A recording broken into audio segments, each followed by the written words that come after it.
Following contest is scheduled for one fall. Official in charge of this contest, referee Steven Landis.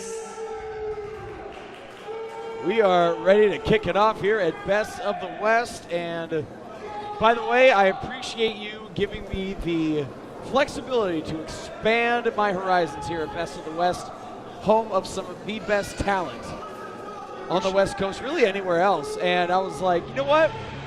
I feel like some of these young guys could use some guidance, and I think they could go to places that they, at one point, could only dream of.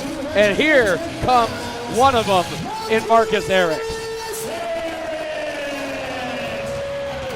For all of our back and forth patter, I certainly acknowledge you have a great deal to offer the young talent of Best of the West. So if you want to take on a protege under your wing, I take no umbrage to it. However, Marcus Eriks, I think, is a man doing quite well for himself at the moment. That he is. Not certain he would be quite in need of your tutelage, given what we've seen of him in recent months. That triple threat matchup we last saw him in, he was in control for the majority of the match before Biagio Crescenzo stole the pinfall from him.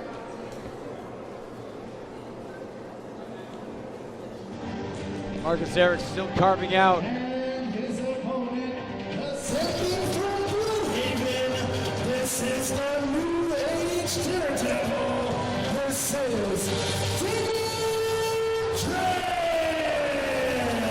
And a new look for Damian Drake, and still a little odd for me to see this competitor without his, what has become his trademark mask and outfit.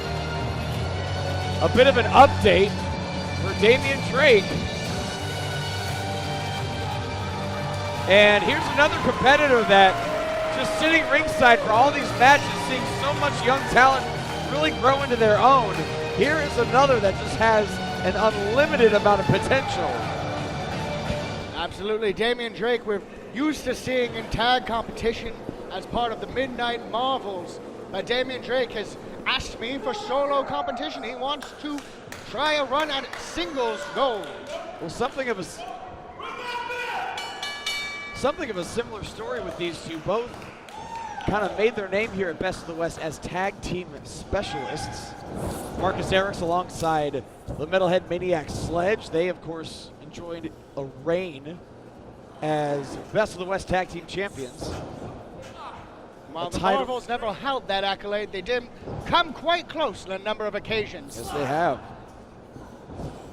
Now, Eriks applying a side headlock, both jockeying for control, some familiarity with each other through their battles in the tag ranks. Right now, Damian Drake in control of that wrist lock. Marcus Eriks able to roll out of it. Reverses the pressure. Quick cover and a kick out at one. A long one count that time. Deep arm drag takes Damian Drake over, who answers with one of his own.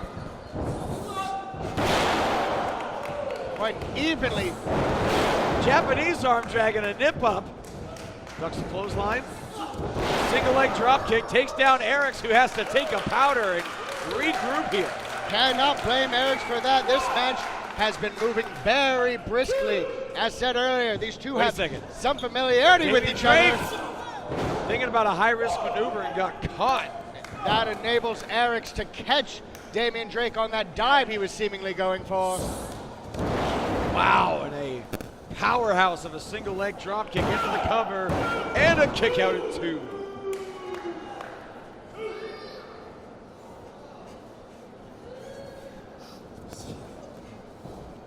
Best of the West is glad to snap suplex there. Into the cover, hooks the far leg, kick out at two. We're glad to be back here in Merced, California. American Legion Post 83 has been something of a second home to Best of the West. We do intend to keep this venue quite active. We've got Joey Ryan and Johnny Butabi doing battle in your main event.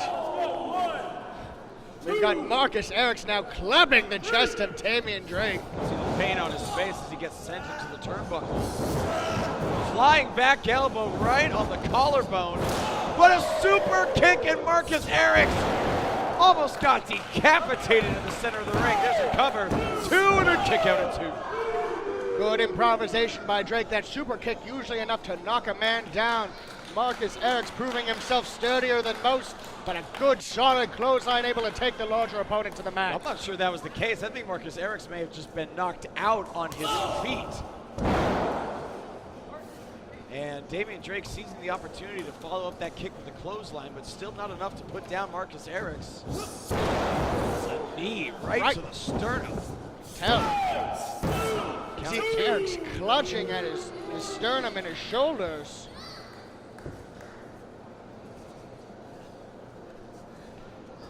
Slow to get back to his feet, though, even with Damian Drake pulling him up.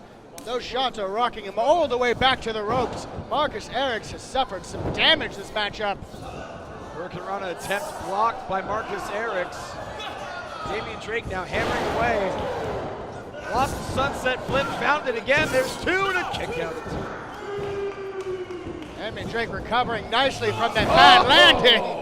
Talk about a bad landing now for Marcus Eriks. Hooks the far leg. Again, just a 2 count.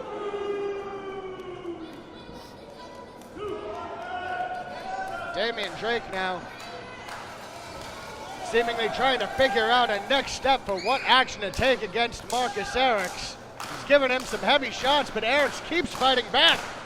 I think both competitors knew coming in that this is going to be a hard-fought match. They both have the heart of a champion. After that triple threat match in Fresno, they threw heavy bombs at each other. Sidewalk slam, Landis right there to make the count and a kick out. Eriks manages to reverse the momentum of the matchup. Wow. Unique take on that back elbow, trying to get all the momentum in the world. The European looks like he was able to throw his entire body weight into the European from the angle. And now, getting the single leg Boston Crab, but more torque on the back. And just a fingertip away from the ropes. Hold like that is a smart maneuver for Eriks. He's got the weight and size advantage. Forces Damian Drake to pull Marcus's entire body weight to get to those ropes, only further torquing his back. You notice the body language from Marcus Eriks. His hands on his hips, taking a quick lap around the ring, starting to get a little frustrated here that he's not able to put away Damian Drake. Nips up! Kick right to the side of the head.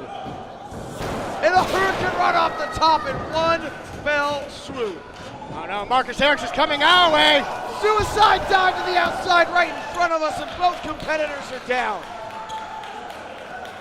Damian Drake wisely, while he has the energy and the adrenaline, throwing Marcus Eriks back in the ring.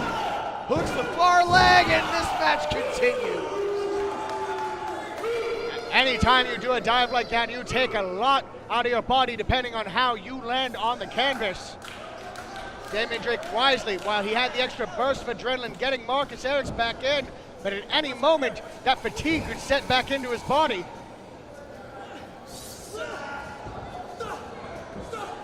Eriks goes for a lift, but Damian Drake manages to fight out. And a forearm shot to the back of the head. Oh, and a running knee sends Eriks to the outside. He got every bit of it and more. If I'm Damian Drake, I might just want to consider the count out at this point. Hey, a victory's a victory, but knowing Damian Drake like I know Damian Drake, he wants to get that 1, 2, 3, or he wants to make his opponent tap. Just to work harder rather than smarter, you say. 1, 2, and again only 2.